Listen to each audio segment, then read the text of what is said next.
¿Qué tal, hermanos? Muy buenos días. Me da mucho gusto poder estar con ustedes. El día de hoy, pues, vamos a tener esta transmisión de nuestra reunión, porque como ya saben algunos, hemos tenido algunos problemas con el suministro eléctrico. Pero bueno, ahorita me avisaron que ya hace como un par de minutos, cuando más 10 minutos ya se restableció el servicio. Entonces, bueno, ya para la siguiente reunión, pues no tendremos ningún inconveniente en tener nuestra reunión, pues como habíamos venido teniéndola habitualmente, presencialmente, ¿sale? Entonces, vamos a comenzar nuestra reunión del día de hoy, nuestro estudio en el libro de Apocalipsis. Pero vamos a iniciar con una oración.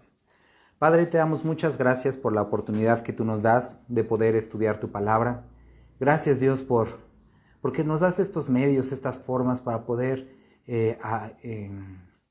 tener comunión así, poder predicar tu palabra, poder ser nutridos por tu palabra, Señor. Gracias, Dios. Queremos poner en tus manos este tiempo y este estudio, que seas tú hablando en nuestras vidas y que convenzas, Señor, a nuestros corazones para la obediencia a tu palabra. Bendito eres, Dios. Amén. Bueno, hermanos, pues vamos a comenzar nuestra reunión. Vamos a estar, como les decía, en el capítulo 10 y el capítulo 11 del libro de Apocalipsis. Entonces, pues vamos a comenzar. Les animo a que abran sus Biblias y, bueno, pues que se preparen como para leer, ¿sale? Versículo 1. Dice: vi descender del cielo a otro ángel fuerte, envuelto en una nube con el arco iris sobre su cabeza, y su rostro era como el sol, y sus pies como columnas de fuego.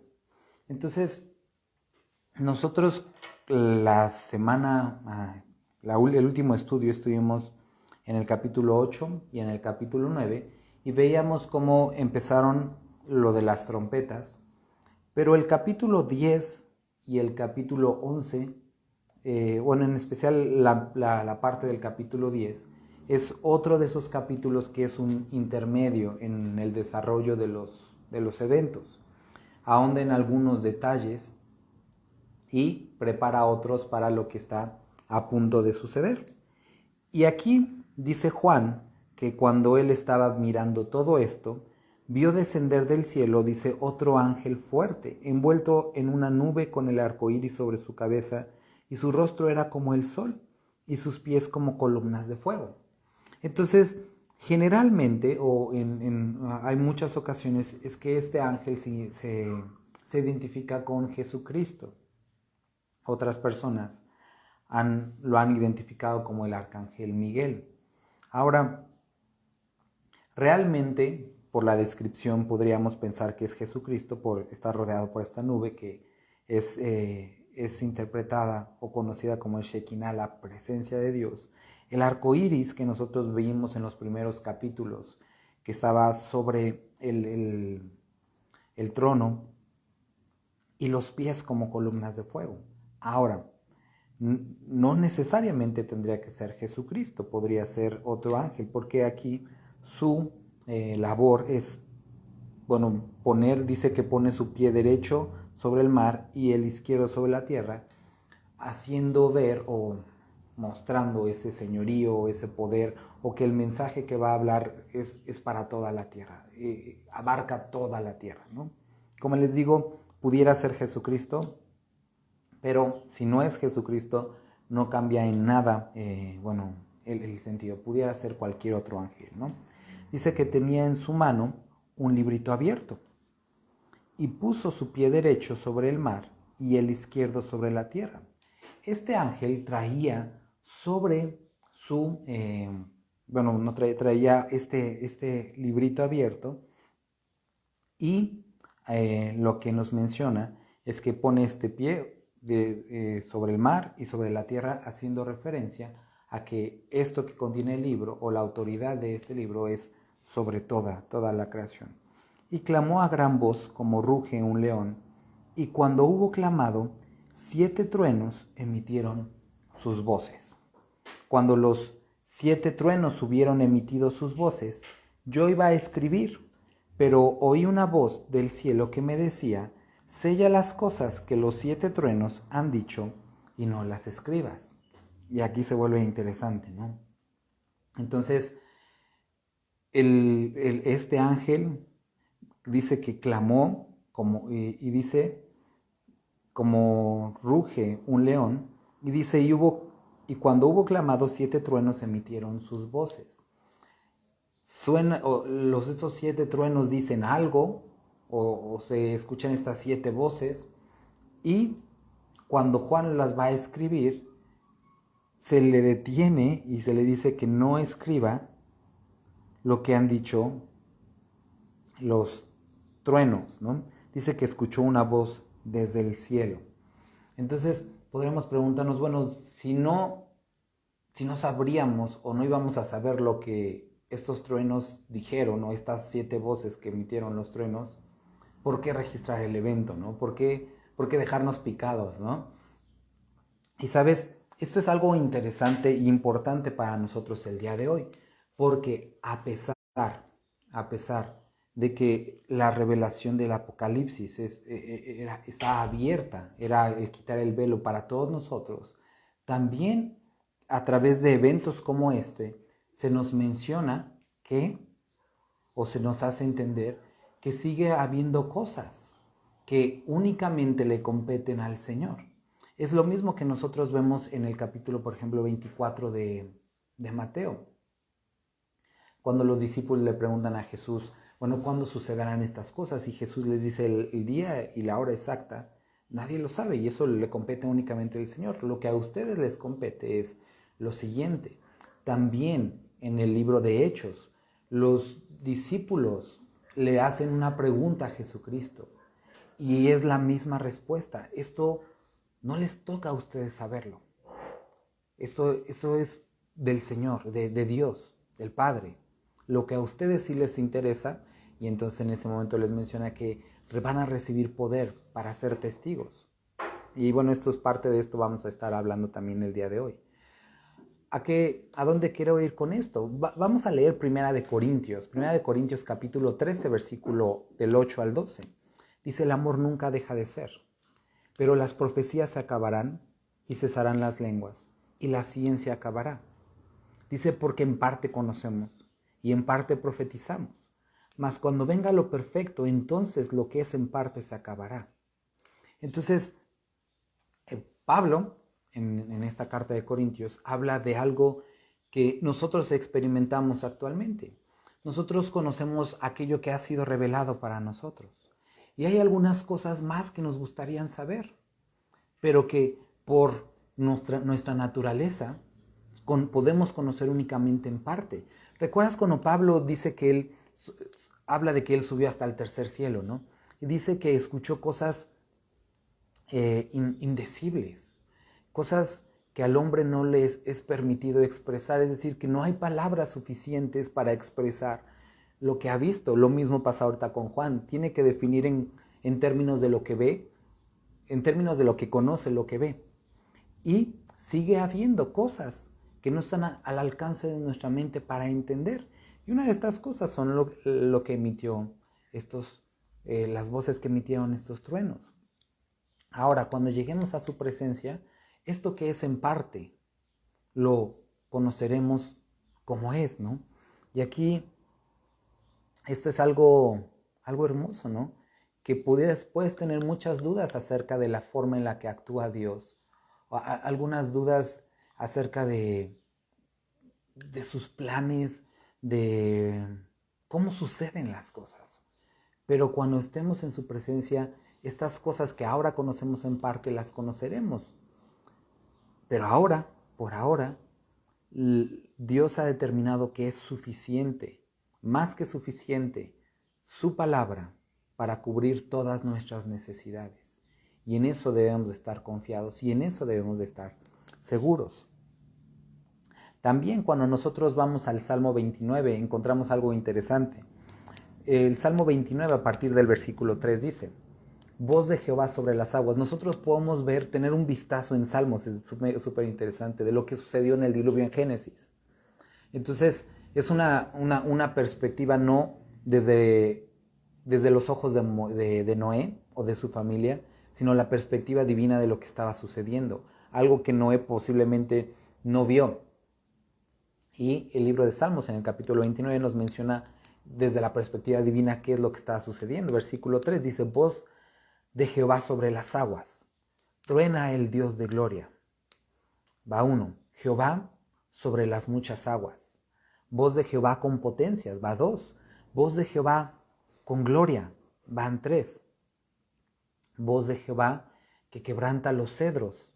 Quebrantó Jehová los cedros del Líbano, los hizo saltar como becerros, al Líbano y al Sirión como hijos de búfalos. Voz de Jehová que derrama llamas de fuego. Y es interesante ver que, esto durante el diluvio sucedía, ¿no? Voz de Jehová que hace temblar el desierto, hace temblar Jehová el desierto de Cades. Voz de Jehová que desgaja las encinas y desnuda los bosques. En su templo todo proclama su gloria. Jehová preside el diluvio y se sienta Jehová como rey para siempre. Jehová dará poder a su pueblo, Jehová bendecirá a su pueblo con paz. Entonces vemos estas también 7 voces que son emitidas durante el diluvio, que ejecutan al juicio, pero al mismo tiempo muestran el poder, que por una parte desgarran las encinas, levantan los árboles, pelan los montes, pero al mismo tiempo, aquí como dice, voz de Jehová, en su templo todo proclama su gloria, o sea, una visión desde el templo, desde el cielo de Dios. Jehová dará poder a su pueblo, Jehová bendecirá a su pueblo con paz. Entonces ilustra o muestra el propósito de todo el juicio que se está teniendo, ¿no? Entonces, esto que posiblemente no percibieron las personas, obviamente, durante el diluvio, y a lo mejor Noé no lo pudo percibir de esta forma, esta era la perspectiva divina de lo que sucedía en ese momento en el diluvio, estas 7 voces que se emitieron. Y posiblemente, o seguramente esto es lo que está sucediendo con estos 7 truenos que emiten sus voces. Es la perspectiva divina o cualquier otra cosa, pero algo que nosotros conoceremos cuando esto que es en parte se acabe, ¿sale? Entonces, continuamos, dice: cuando los 7 truenos hubieron emitido sus voces, yo iba a escribir, pero hay una voz del cielo que me decía: sella las cosas que los 7 truenos han dicho, y no las escribas. Y el ángel que vi en pie sobre el mar y sobre la tierra, levantó su mano al cielo. Y juró por el que vive, por los siglos de los siglos, que creó el cielo y las cosas que están en él, y la tierra y las cosas que están en ella, y el mar y las cosas que están en él, que el tiempo no sería más. La palabra o el conjunto de palabras que encontramos para esta frase, el tiempo no sería más, hacen referencia a que el tiempo se había o agotado o que ya no habría más dilatación o postergación en el desarrollo de este final que Dios tiene preparado. Entonces, lo que nosotros vemos es este ángel anunciando que todo esto que había sido prometido a los profetas estaba a punto de suceder, o que estaba sucediendo, que se iba a desencadenar, que ya no habría más como pausa, sino que sucedería. Entonces es lo que menciona el ángel. Versículo 7. Versículo 7. Dice: sino que en los días de la voz del 7º ángel, cuando él comience a tocar la trompeta, el misterio de Dios se consumará, como él lo anunció a sus siervos los profetas. Entonces, voy a leer el siguiente versículo. La voz que oí desde el cielo habló otra vez conmigo y me dijo: ve y toma el librito que está abierto en la mano del ángel, que está en pie sobre el mar y sobre la tierra. Entonces, lo que aquí está mencionando es Primero, en el versículo 7 dice que cuando suene la séptima trompeta, el misterio de Dios se consumará, es decir, todo aquello que había anunciado a sus siervos los profetas. Cuando la Biblia menciona misterios, no son cosas que, y es interesante, podríamos pensar que es diferente al entendimiento que nosotros tenemos de un misterio, porque cuando hablamos de un misterio es algo que no se sabe. Pero cuando la Biblia menciona misterios, o menciona aquí misterios, hace referencia a aquellas cosas que no se sabrían a menos que hubieran sido reveladas por Dios. Entonces, y permanecen como misterios a pesar de que ahora son conocidas. Pero la palabra misterios hace referencia a que es algo que el hombre no puede intuir o descubrir o buscar por sus propios medios, sino que es a través de revelación divina. Ejemplos de un misterio, por ejemplo, dice: grande es el misterio de la piedad, lo que nosotros vemos en el libro de Timoteo. Sigue en la clasificación de un misterio la forma en la que Cristo se reveló y se humanó, se hizo carne. Es algo que fue revelado a los profetas y que cuando sucedió en el Nuevo Testamento, bueno, sigue siendo un misterio porque fue revelado y de otra forma no hubiera podido ser entendido. Otra cosa que se nos menciona como un misterio es el Evangelio. Esto nos lo menciona en el libro de Colosenses. O también el plan de Dios tanto para nosotros los gentiles como para su pueblo Israel. Eso lo podemos ver en el libro de Romanos. Lo menciona como un misterio. También el Evangelio es mencionado como un misterio. Incluso los planes y las formas en las que Él actúa en la iglesia, eso lo podemos ver en el libro de Efesios, en el capítulo 3, también es mencionada como un misterio.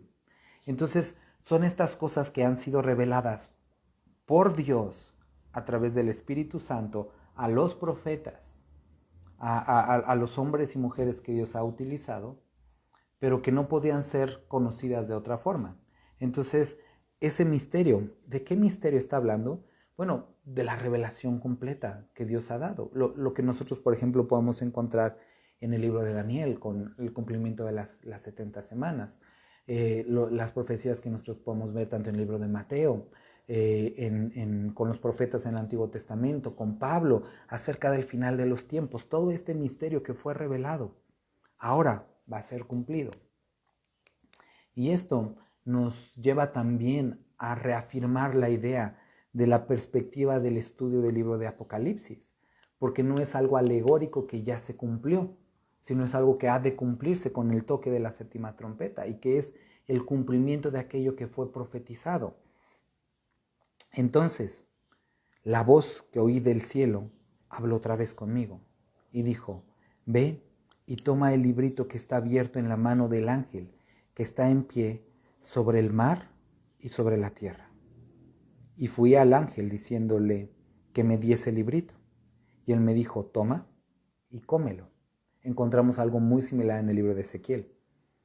Y te amargará el vientre, pero en tu boca será dulce como la miel. Y vamos a dejar este versículo 9, 10 y 11 para al final de este estudio. Vamos a continuar en el versículo 1 del capítulo 11. Entonces me fue dada una caña semejante a una vara de medir, y se me dijo: levántate y mide el templo de Dios y el altar y los que adoran en él. Cuando encontramos creyentes que tienen una perspectiva del libro de Apocalipsis como poético o alegórico, tienen muchísimos problemas para poder explicar este versículo. Muchos dicen que este templo somos los creyentes, ¿no? Pero aquí hay grandes complicaciones. Ellos se basan en decir, bueno, es que la palabra dice que somos el templo del Espíritu, y lo somos, eso es claro. Pero aquí, bueno, si este versículo hablara de nosotros como templo, bueno, ¿quiénes son los que adoran en él? ¿No? Aquí hay algunos problemas. ¿Quiénes son los que adoran en él si nosotros somos? Entonces dirían, bueno, es la iglesia, pero si la iglesia es el templo, entonces sigue siendo quiénes son los que adoran en él. ¿Y quiénes son los gentiles que lo hollarán? Y hollarán los patios. O sea, ¿cuál es el patio de la iglesia? Y no, recuerden, la iglesia no es el edificio, sino somos nosotros. Entonces hay muchas complicaciones desde esa perspectiva. Pero cuando nosotros nos aproximamos a la perspectiva como textual, verso a verso, como lo estamos viendo, Digo, es bastante sencillo. ¿Qué es esto? Es el templo, es el tercer templo que ha de construirse. Y sabemos que hay planes y que hay esa intención constante del pueblo de Israel de la reconstrucción del templo. Incluso hay varias asociaciones civiles el día de hoy empujando y buscando donativos para la construcción del templo.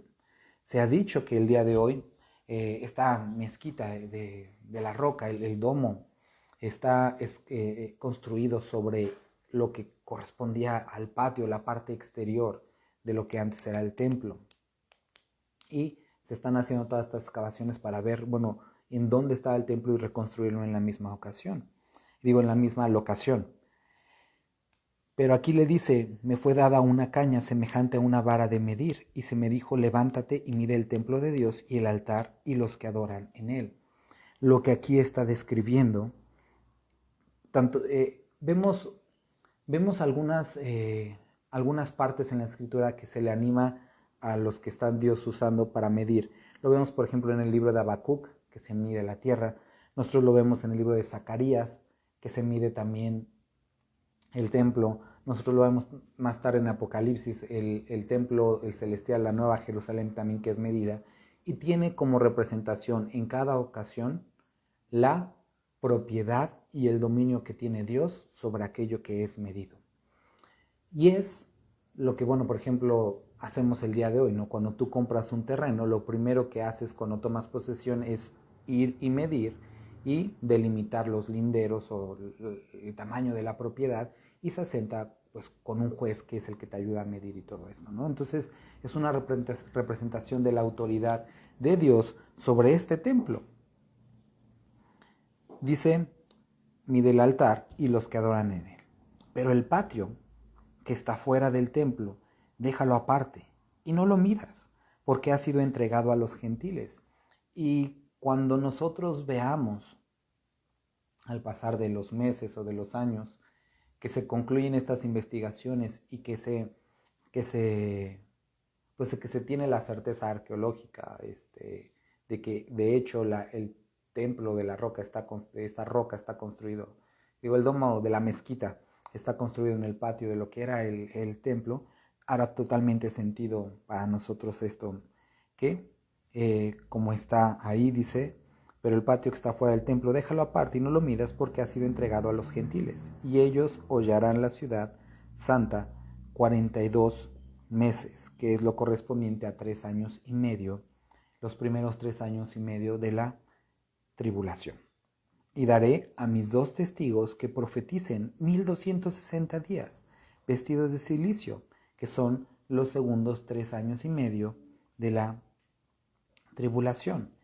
Nosotros podemos encontrar con este evento o a la mitad de estos eventos lo que en Daniel se conoce como la abominación desoladora, que es cuando el anticristo entra al templo y sacrifica algo que contamina el altar de ese templo. Eso nos los menciona el libro de Daniel. En el capítulo 9 lo estuvimos estudiando hace un par de meses. También nosotros lo podemos ver en 2 de Tesalonicenses capítulo 2. Nos dice Pablo que el anticristo entrará al templo y se sentará y se proclamará Dios. Nosotros podemos ver este evento de la abominación desoladora también en Mateo capítulo 24. Entonces es lo que sucede. Pero aquí se introducen otros dos testigos que dice que van a profetizar por estos 3 años y medio. Estos testigos son los 2 olivos y los 2 candeleros que están en pie delante del Dios de la tierra. Si alguno quiere dañarlos, sale fuego de la boca de ellos y devora a sus enemigos. Y si alguno quiere hacerles daño, debe morir él de la misma manera. Estos tienen poder para cerrar el cielo a fin de que no llueva en los días de su profecía, y tienen poder sobre las aguas para convertirlas en sangre, y para herir la tierra con toda plaga cuantas veces quieran. Entonces, estos 2 testigos que aparecen en este capítulo 11, muchos los han identificado con Elías y con Moisés, por la forma, por el poder y por las señales que ellos tuvieron. Muchos también los identifican porque son aquellos que se presentan con Jesucristo en el monte de la transfiguración. Y si vemos, son señales que Dios hizo a través de ellos, el que no haya agua, o el que llueva o el que no llueva, el que descienda fuego, las plagas que nosotros vemos a través del libro de Éxodo, en la vida de Moisés, como Dios obró a través de su vida esto. Ahora, ¿necesariamente tiene que ser Moisés Elías? No, no necesariamente. Nosotros vemos, por ejemplo, lo mismo en la vida, por ejemplo, de Juan el Bautista, ¿no? Cuando Dios prometió que vendría Elías, y esto se cumple a través de la vida de Juan el Bautista, ¿no? Es la forma poderosa en la que Dios obra y la forma en la que, Él puede utilizar a cualquier persona. Aquí no se describe exactamente quién tiene que ser, sino que son dos testigos. Y cuando haya acabado su testimonio, la bestia que sube del abismo hará guerra contra ellos, y los vencerá y los matará. Aquí lo identifica con Satanás. Y sus cadáveres estarán en la plaza de la gran ciudad, que en sentido espiritual se llama Sodoma y Egipto, donde también nuestro Señor fue crucificado, la cual es Jerusalén. Y los de los pueblos, tribus, lenguas y naciones verán sus cadáveres por 3 días y medio y no permitirán que sean sepultados. Y los moradores de la tierra se regocijarán sobre ellos y se alegrarán y se enviarán regalos unos a otros, porque estos dos profetas habían atormentado a los moradores de la tierra. Ahora, quiero que recuerdes esto para el punto que vamos a ir, ¿no? Dios los envía como testigos, es decir, hablar acerca de las maravillas de Dios, es decir, predicar el evangelio, hablar acerca de la maldad, del pecado, el arrepentimiento. Esto es el propósito de ellos. Pero para los moradores de la tierra lo ven como tormento, porque eso causa en la carne de las personas un choque. Cuando lo espiritual se acerca a lo carnal, hay este choque y esta incomodidad. Esto es lo que produce la palabra de Dios en la vida del pecador. Dice, pero después de 3 días y medio entró en ellos el espíritu de vida, enviado por Dios, y se levantaron sobre sus pies. Y entonces dice que cayó gran temor sobre los que sobre los que vieron. Y oyeron una gran voz del cielo. Oyeron una gran voz del cielo. Una gran voz del cielo que les decía, subid acá. Y subieron al cielo en una nube, y sus enemigos los vieron. Ahora, me gustaría poder leerles, hermanos, lo que menciona el libro de Hebreos. Después de que el libro de Hebreos menciona estos hombres de fe, llega en el capítulo 11, versículo 38, y habla estas palabras. Son palabras hermosas acerca de estos hombres y mujeres que vivieron en fe. Checa lo que dice Hebreos capítulo 11, desde el versículo 38. Dice, de los cuales, es decir, todos estos hombres y mujeres, de los cuales el mundo no era digno. Errando por los desiertos, por los montes, por las cuevas y por las cavernas de la tierra. Y todos estos, aunque alcanzaron buen testimonio mediante la fe, no recibieron lo prometido, proveyendo Dios alguna cosa mejor para nosotros, para que no fuesen ellos perfeccionados aparte de nosotros. Dios habla acerca de estos hombres de fe, y este es el testimonio de muchos hombres de fe a lo largo de la historia. Hombres y mujeres que han estado dando testimonio en medio de nosotros, a lo largo de todas las etapas de la historia de la iglesia. Hombres y mujeres de los cuales esta tierra no era dignos, porque tenían ministerios y vidas que agradaban al Señor, que sí tuvieron errores, pecados como todos, pero que aún así Dios describe de ellos no eran dignos. Y esto es exactamente lo que nosotros vemos en el versículo 12, que se escucha una gran voz que dice, vengan, suban acá. Y entonces son recogidos a la presencia de Dios en vida. y la tierra los ve con temor sus ministerios, sus palabras y lo que estuvieron haciendo durante ese tiempo, porque no eran dignos de ellos. Y el día de hoy, en estos 2 capítulos, quiero que puedas ver, hay varias características que la Biblia menciona, pero 2 características especiales acerca de hombres como ellos, de los cuales la tierra no era digno. Y sabes, son características que nosotros deberíamos de mirar con deseo y seguirlas, como también nos dice el libro de Hebreos, que consideremos cuál es el resultado de la fe de nuestros pastores, de aquellos que han estado antes de nosotros, aquellos que nos dirigen, y imitemos esto. Y la primera característica, y ahora sí vamos a regresar al capítulo 10 que quiero que notemos, es que cuando Juan está ahí, la voz que escucha desde el cielo, la voz del Señor, le dice: ve y toma el librito que está abierto en la mano del ángel, que está en pie sobre el mar y sobre la tierra. Entonces hay una invitación, toma esto. Y sabes, es algo que nosotros, un evento similar que vemos en el libro de Ezequiel. Es la revelación de Dios, es la profecía, es la palabra de Dios revelándose al instrumento, al creyente, al profeta, al siervo o a la sierva de Dios. Y entonces esta invitación, tómalo. Y esa misma invitación está para ti y para mí el día de hoy. Esta palabra que Dios ha hablado, no solamente lo que estamos estudiando el día de hoy, sino lo que ha estado hablando en nuestras vidas. Necesitas extender tu mano y tomarlo, pero ve lo que dice después. Y fui al ángel diciéndole que me diese el librito, y él me dijo: toma y cómelo. Pero hay una advertencia. Cuando lo hayas comido, será dulce en tu boca, pero va a amargar tu vientre. Y es la misma advertencia que nosotros vemos a lo largo de las Escrituras. Tienes primero que hacerlo voluntariamente, extender tu mano y que esta palabra se haga carne en tu corazón, que modifique todo, y en tu boca va a ser dulce.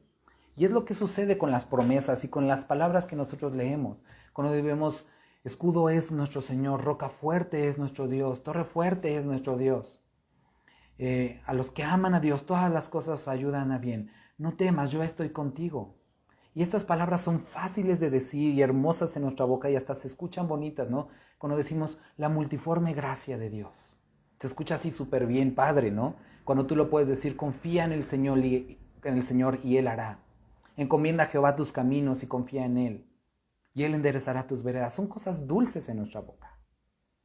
Pero cuando bajan y empiezan a hacerse carne, y la palabra es probada en nuestras vidas, amarga. Es difícil cuando las palabras de Dios son probadas en nuestra vida. Es difícil cuando nos encontramos en conflicto, en prueba, en dificultad, y todo aquello que decíamos creer es probado. Se vuelve conflicto en nuestra vida. Se vuelve difícil. ¿Recuerdas ese momento en el que los discípulos están con Cristo Jesús en la barca y empiezan a gritar y a clamar como niños asustados, hombres marineros rudos? ¿Recuerdas después de que cenaron juntos y Pedro dijo: Dios, yo daría mi vida por ti? Y en el primer conflicto, ¿qué hace? Sale huyendo y hablando de lo peor de Cristo Jesús, diciendo: no, yo no le conozco. Dice que hasta maldijo el camino. Y sabes, esto es difícil, pero está esta advertencia muy clara para Juan. Juan, toma el libro, ese es mi deseo. Primero, Juan tiene que tener la voluntad de tomar la palabra y disfrutar la dulzura en la boca, pero después experimentar la amargura que trae en el vientre, el que sea parte. Y hace referencia a cuando se hace uno con nosotros, esos nutrimentos, cuando corren por nuestras venas. Es difícil. Y hermanos, sigue siendo difícil el día de hoy poner en práctica la palabra. Es difícil obedecer la palabra. No es imposible y Dios nos ayuda y nos lleva a través de ese proceso. Pero la dificultad que te estoy mencionando ahorita es el choque entre la carne y el espíritu. Cuando los deseos de la carne se oponen a los del espíritu. Y nuestro espíritu clama y quiere, pero nuestra carne se resiste. cuando también esto espiritual que ha nacido en nuestra vida se enfrenta contra lo carnal, no únicamente de nosotros, sino de los que nos rodean. Y entonces existe este conflicto. Y empezamos a encontrar que la vida espiritual que nos ha sido dada y el camino que ha sido trazado delante de nosotros no checa con el de este mundo. Y empezamos a encontrar conflictos en nuestro trabajo. Ahora, ¿cómo llevo esta vida con las carencias y la impunidad que existen en algunos lugares de trabajo? ¿Cómo llevo esta vida espiritual en mis relaciones? ¿Cómo llevo esta vida espiritual en mi familia? ¿Cómo llevo esta vida espiritual con la sociedad? Empezamos a encontrar este conflicto y amarga nuestro vientre. No sé si recuerdas, cuando nosotros llegamos al capítulo 6 del libro de Éxodo, Moisés tiene la revelación de Dios, padrísimo, la mano que se pone blanca y que se vuelve normal, el tomar la serpiente por la cola y que no pase nada, ver la zarza ardiente, el llamado, todo padrísimo, hermoso. Entonces Moisés toma el camino de obedecer a Dios y le dice a su suegro y agarra a su esposa, a sus niños y se enfila en camino. Y va camino a Egipto. Y todavía Dios le menciona en el camino a Egipto lo que va a suceder, que se va a enfrentar con Faraón y que no va a aceptar, pero que él va a hacer milagros y maravillas. Y está hermoso todo esto. Pero en el camino, se le presenta a Jesucristo, el ángel de Jehová, para matarlo. Entonces yo creo que Moisés se saca de donde dice, ¿no éramos amigos? ¿No me habías mandado? ¿Por qué quieres matarme? Y entonces Séfora, la esposa de Moisés, saca un cuchillo, un pedernal, y circuncida a su hijo en ese momento y le dice, ahora la verdad eres mi esposo de sangre. Y uno así como que este evento dices como que ¿qué onda? Está raro, así como ¿cómo pasa?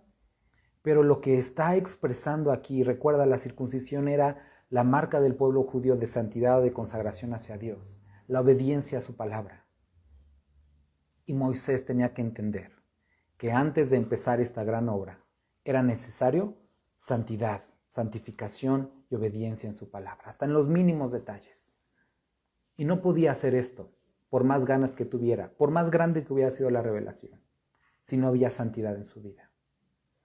Y cuando nosotros leemos la Escritura en el libro de Romanos, y me gustaría que me pudieras acompañar ahí, el libro de Romanos, capítulo 2, versículo 29, nos dice, porque no es judío el que lo es exteriormente, ni la circuncisión es la externa en la carne, sino que es judío el que lo es interiormente, y la circuncisión es la del corazón, por el espíritu, no por la letra.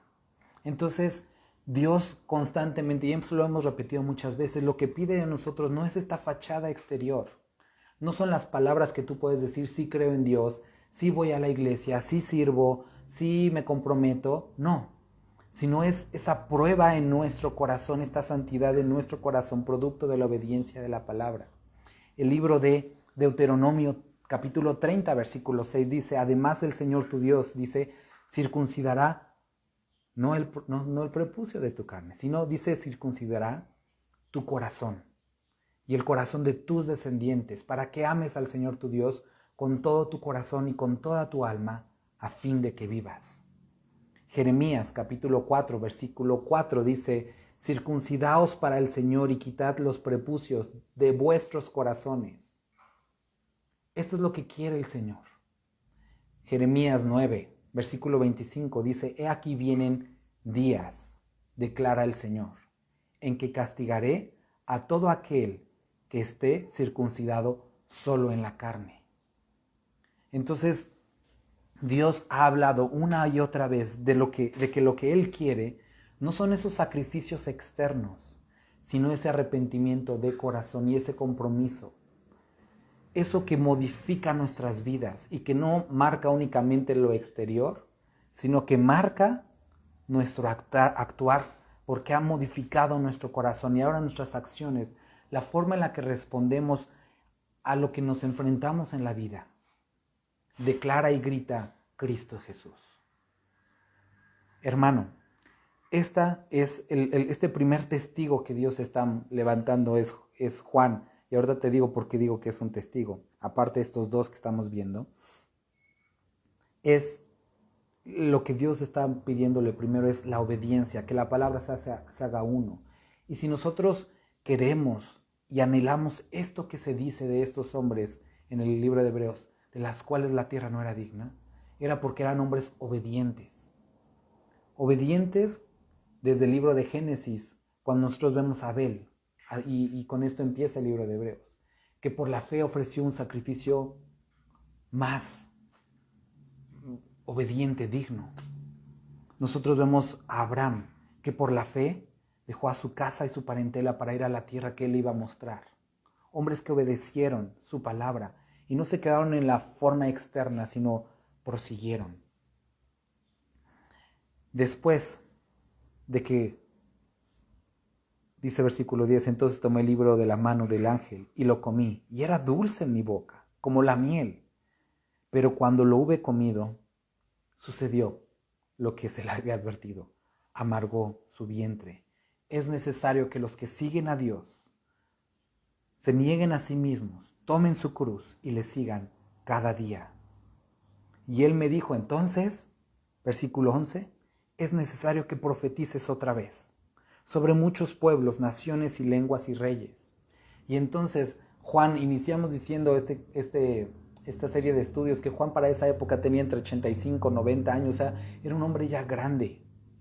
Y ahora Dios le dice, ¿sabes qué, Juan? A trabajar otra vez. Es necesario que profetices otra vez. Juan, si pensabas que tu testimonio, que tu ministerio había acabado, te digo que no. Es necesario que lo hagas otra vez.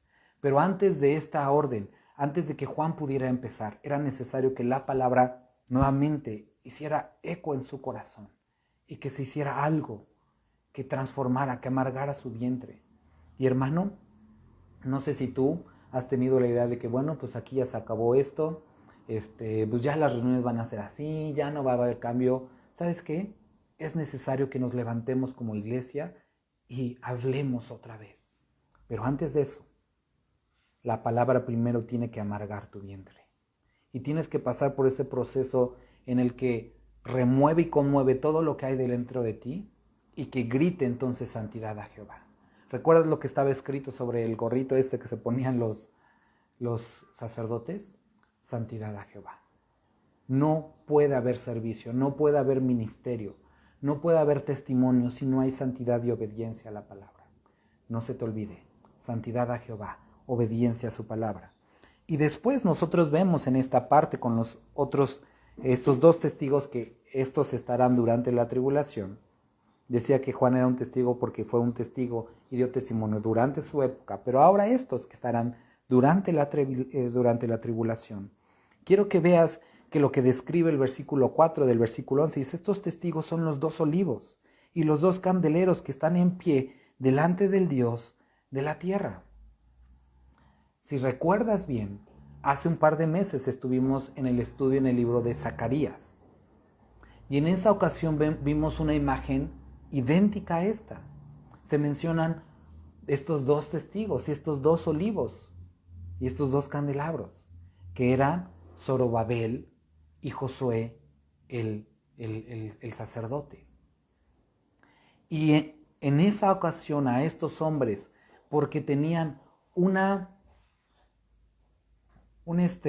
llamado en particular, Dios le da esta visión a Zacarías y los describe de esta forma, como estos candelabros que estaban siendo nutridos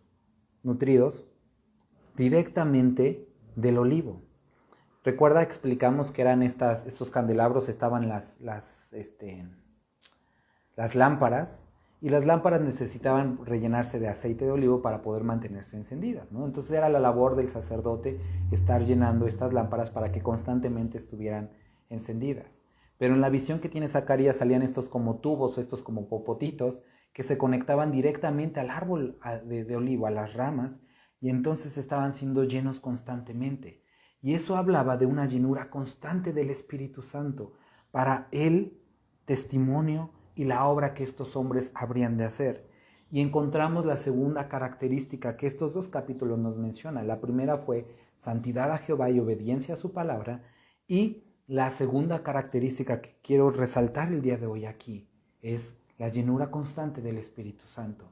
Hemos estado hablando que en los postreros tiempos sí habrá todos estos hombres engañadores, todas estas señales, todas estas cosas que estamos viendo. Pero también dice la palabra, y lo vimos en el libro de Hechos, en los postreros tiempos derramaré mi Espíritu. Y es necesario que hombres y mujeres, siervos de Dios, personas creyentes que amamos a Cristo, seamos llenos constantemente de la palabra de Dios. Y ¿sabes? Versículo 8 del capítulo 1 del libro de Hechos. Dice, pero recibiréis poder cuando haya venido sobre vosotros el Espíritu Santo, y entonces me seréis testigos. Si tú quieres ser testigo de Dios, no hablo de estos testigos, sino hoy, en esta época, en este momento que Dios nos ha puesto, necesitas ser lleno del Espíritu Santo. Necesariamente lo necesitamos. También el libro de Corintios, en el capítulo 2, quiero leer desde el versículo 1. Dice, así que hermanos, cuando fui a vosotros para anunciaros el testimonio de Dios, no fui con excelencia de palabras o sabiduría. Y no te equivoques, no se trata de la elocuencia del predicador, pues me propuse no saber entre vosotros cosa alguna, sino a Jesucristo y a este crucificado. Y estuve entre vosotros con debilidad y mucho temor y temblor. Entonces viene Pablo con los de Corinto. Y estando en Corinto, Pablo aquí nos menciona que se sintió de esta manera. Se sentía con miedo. Pablo se sentía incluso llegando al punto de temblar de miedo, angustiado, ansioso. Y dice que había también debilidad. Muchos hablan de que en ese momento él estaba experimentando alguna fase de esta enfermedad que describe. Entonces Pablo, con su enfermedad, con su debilidad, estaba ahí enfrente de las personas. Estaba con miedo, al punto de estar temblando. Pero estando ahí, dice él, y mi palabra ni mi predicación fueron con palabras persuasivas de humana sabiduría, sino con demostración del Espíritu y de poder. Cuando nosotros hablamos de la iglesia de Filadelfia, Jesucristo les escribe, eres débil. Sí, eso es claro, hay una debilidad, pero no has negado mi nombre y no te has alejado de mi palabra. Por lo tanto, abro una puerta que nadie puede cerrar. Y sabes, esto es a lo que necesitamos aferrarnos.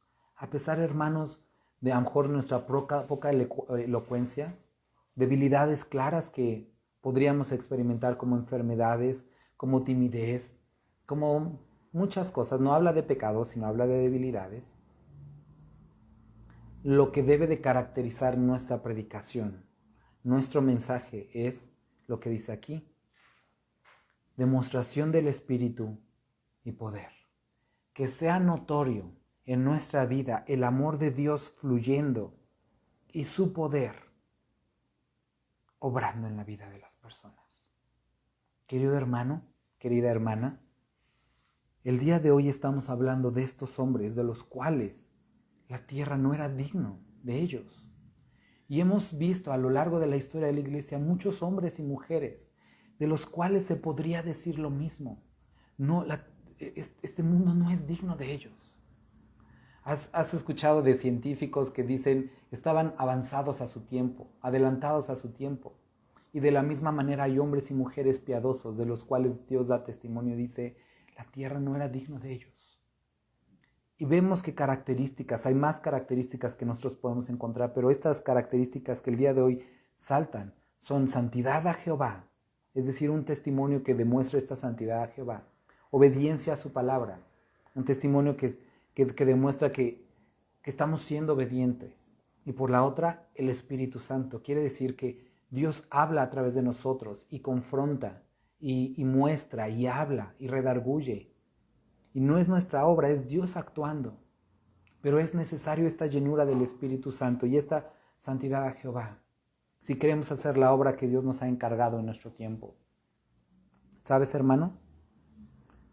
Podemos encontrar momentos, como la encontraron estos testigos, en los que a la vista de los demás habían sido derrotados, que había debilidad, pero Dios levantó con brazo fuerte y poder. Para Dios es testimonio, es revelación, es poder, es exhortación, es bendición a los ojos de los moradores de la tierra, de los que no creen, es tormento. Pero que la palabra de Dios fluya y haga lo que se ha determinado hacer. La palabra de Dios el día de hoy es incómoda para la sociedad. Es recibida como dura cosa.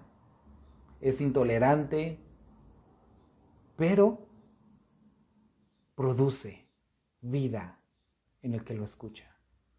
Y termino con lo que dice el Hechos capítulo 2. Y el que confiese, dice que en los postreros tiempos derramará su espíritu, dice, y todo boca o toda lengua que confiese que Dios es el Señor, será salvo. Y esta es nuestra esperanza, que a través de este testimonio que nosotros podemos dar, las personas puedan ser salvas de sus pecados y que encuentren paz con Dios. Posiblemente no encuentren paz con este mundo, pero eso no importa, ese nunca fue el punto. Posiblemente nunca encuentren paz en otras áreas, pero si tenemos paz con Dios, entonces tenemos la seguridad de la vida eterna, porque hemos sido redimidos, renovados y somos restaurados y seremos transformados cuando Él venga por cada uno de nosotros. Vamos a orar. Padre, muchas gracias por este día y por la oportunidad que nos diste el día de hoy de poder leer esto. Padre, ayúdanos a perseverar en santidad a ti, en obediencia a tu palabra, y en la búsqueda de la llenura de tu Espíritu Santo. Padre, te quiero rogar el día de hoy por cada uno de nosotros que hemos escuchado tu palabra. Ayúdanos a ser obedientes, Dios, y a anhelar ser apartados para ti, santificados para ti. Que no pongamos más pretextos, sino que podamos ser utilizados por ti. Padre, también quiero rogarte por aquellos que están anhelando la llenura de tu Espíritu Santo. Derrama de tu Espíritu Santo sobre cada una de nuestras vidas. Y danos ese poder para ir y para ser estos testigos que tú quieres que seamos. Bendito eres, Padre Celestial. Te alabamos y te bendecimos, Padre. Amén. Amén, hermanos. Pues, gracias a Dios por este día, por la palabra que pudimos estudiar. Quiero, recordarte, lo decía al principio, tuvimos estas 2 semanas algunos problemas con el suministro de luz y como pues la bomba de la iglesia pues es eléctrica, pues no había agua, ¿no? Entonces, pero bueno, gracias a Dios, ahorita como 10 minutos antes del estudio me avisaron que ya hay luz. Entonces, la semana próxima, primeramente Dios, nos vemos ya de forma presencial nuevamente en la congregación. Recuerda, esta semana ya iniciamos también las reuniones presenciales en el sur de la ciudad. Si estás interesado, mándanos un mensajito para que te enviemos la ubicación o chécala en Facebook, ya está la ubicación ahí. Día martes, reunión presencial en Tepeaca, en el nuevo lugar que Dios ha dado para su iglesia. El día miércoles tenemos reunión de oración, es a través de Zoom. El día jueves, 6 de la tarde, tenemos reunión de damas, tiene reunión de damas a través de Zoom. El día viernes tenemos radio, programa de radio a las 5 de la tarde por ABC Radio, es 280 de AM. El día sábado, reunión de jóvenes, 7:30 a través de Zoom. Y domingo, recuerda, tenemos reunión de oración a través de Zoom a las 10 de la mañana, reunión presencial a las 11 de la mañana. Y para todos aquellos que no puedan asistir por cualquier circunstancia a la reunión presencial, tenemos una reunión de oración durante la reunión, que ha sido algo muy bueno. Esta vez a las 11:30 para aquellos que quieran estar orando por la congregación. Esto también es a través de Zoom. Y todos los estudios y predicaciones estamos intentando subirlos a más tardar los días lunes, es decir, un día después, para aquellos que también se hayan perdido la predicación del domingo, puedan pues verla en Facebook y en YouTube los días lunes. Bueno, hermanos, pues que Dios les bendiga y que tengan una excelente tarde. Hasta luego.